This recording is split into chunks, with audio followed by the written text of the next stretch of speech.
Buenas tardes, compatriotas. Hoy veremos una reseña del libro Memorias secretas de Patria y Libertad de Manuel Fuentes, libro en el cual se relatará las acciones que llevaba a cabo el Grupo Patria y Libertad antes de la asunción de Salvador Allende y durante el gobierno de Salvador Allende.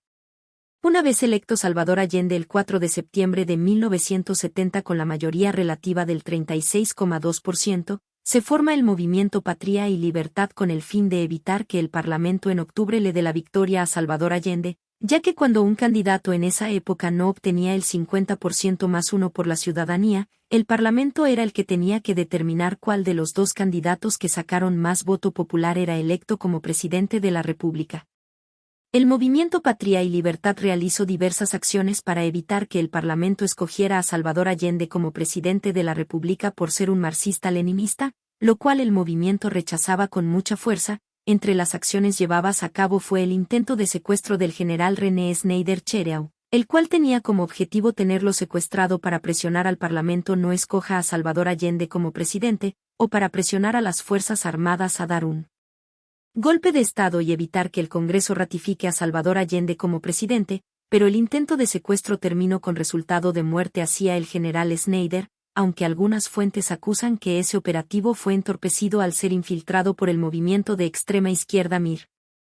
En el año 1971, ya en pleno gobierno marxista de Salvador Allende, se forma el Frente Nacionalista Patria y Libertad para combatir el totalitarismo del gobierno de Allende y evitar que siga gobernando con sus políticas que no han funcionado en ninguna parte del mundo, lo cual implica a llevar al Frente Nacionalista Patria y Libertad a realizar diversas acciones, entre ellas un paro de camioneros que comenzó en octubre del año 1972 donde lograron paralizar el transporte terrestre, con ello a la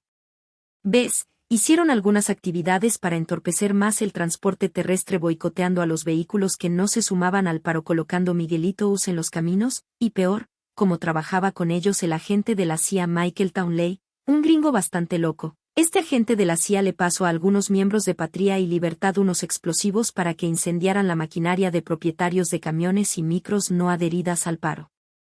Pues el paro de octubre de 1972 fue aplastado cuando Salvador Allende colocó militares en su gabinete, no conforme con ese fracaso en intentar la renuncia de Allende a través del paro de camioneros. En diciembre el militante del Partido Socialista IGAP Oscar Carpenter Villagra asesina en Chillán al miembro de Patria y Libertad y técnico de INDAP Héctor Castillo Fuentealba, y ese mismo día extremistas de la Unidad Popular atentan contra la sede de Patria y Libertad de Chillán. Patria y Libertad tomaban medidas contra la censura del gobierno hacia los medios opositores a Salvador Allende. En marzo de 1973 un grupo de Patria y Libertad junto con Michael Townley en Concepción hicieron un operativo para desactivar unos aparatos que tenían bloqueado el Canal 5 de la Universidad Católica de Chile, canal opositor al gobierno de la Unidad Popular, donde lamentablemente resultó muerto accidentalmente el obrero Jorge Enríquez, el cual amordazaron para que no interfiriera en el operativo, a pesar que en una pequeña parte es una teoría, ya que nunca se confirmó al 100% que haya muerto por culpa de Michael Townley como acusaba la prensa, pero de todas formas Michael Townley tuvo que arrancar de Chile por la muerte de este obrero. Entre todas las manifestaciones de Patria y Libertad contra la Unidad Popular ocurrían hechos de violencia. En mayo del año 1973 extremistas de izquierda intentaron asesinar al miembro de Patria y Libertad Ernesto Miller, y uno de los que atentaron contra Ernesto Miller asesinó a quemarropa al miembro de Patria y Libertad Mario Aguilar Rogel.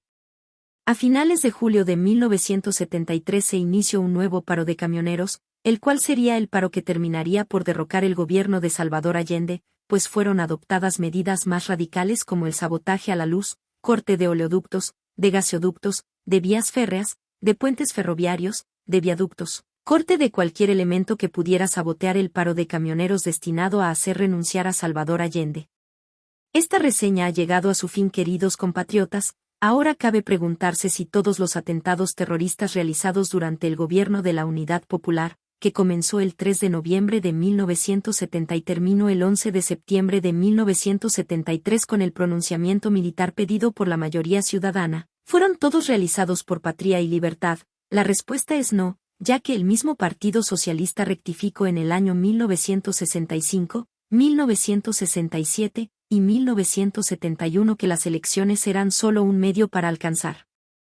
el poder y así poder instalar el socialismo en Chile, pero que para la implementación del socialismo era sí o sí necesaria la lucha armada.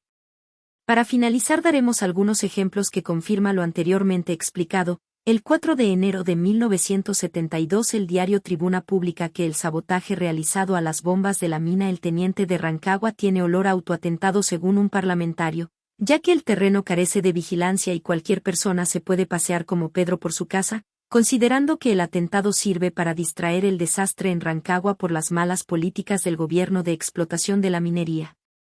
El diario Tribuna publica el 6 de noviembre de 1972 que fueron sorprendidos 3 militantes de la Unidad Popular junto a un cura español colocando Miguelitos en los caminos de Curicó en el contexto del primer paro camioneros, con el fin de culpar a los opositores a la Unidad Popular de estos atentados a través de los diarios del gobierno de la Unidad Popular, considerando además que, uno de ellos, Venceslao Catalán Lorca figura en una lista de exonerados políticos del gobierno militar. Otro caso de falsa bandera fue un hecho publicado el 30 de agosto de 1973 en el diario El Mercurio, donde 3 militantes del Partido Socialista en el contexto del segundo paro de camioneros en Chile intentaron volar el puente Las Brisas y un oleoducto en Mayoco, y un diario de la Unidad Popular dijo que supuestamente estas 3 personas eran del Frente Nacionalista Patria y Libertad, siendo que no lo eran. De hecho, uno de ellos, José Manuel Lira Morales, se fue exiliado durante el gobierno militar y después regresó a seguir cometiendo actos subversivos en el mismo gobierno militar. Por último, en algunos otros casos ya estaban identificados terroristas de extrema izquierda que cometieron actos de sabotajes. Me despido queridos compatriotas, que estén muy bien, recuerden por favor dar su like si les gustó la reseña, y si le es posible, por favor compartir.